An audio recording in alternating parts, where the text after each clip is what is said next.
Professor Manik Shah बोल रहा है कि वो एडीसी को दखल करेगा। कल मैंने स्टेट बीजेपी का घोषणा पत्र देखा।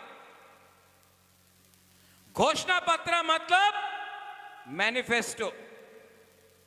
कल अगरतला में बीजेपी ने अपना संकल्प पत्र निकाला।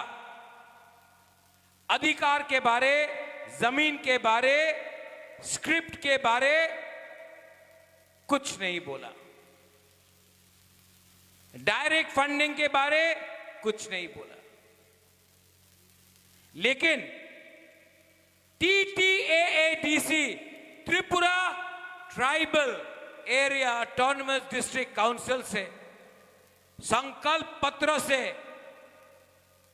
ट्राइबल जनजाति का नाम इन्होंने हटा दिया। बोला कि अब अगर बीजेपी पावर में आएगा तो त्रिपुरा से ट्राइबल ऑटोनमस का नाम हटाकर सिर्फ त्रिपुरा का नाम रखेंगे, ट्राइबल का नाम हटा देंगे।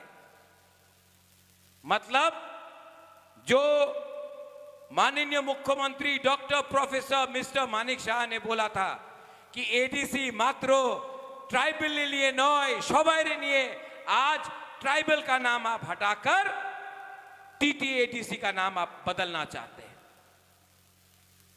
हम अग्री नहीं करता, मैं कॉम्प्रोमाइज नहीं करूंगा।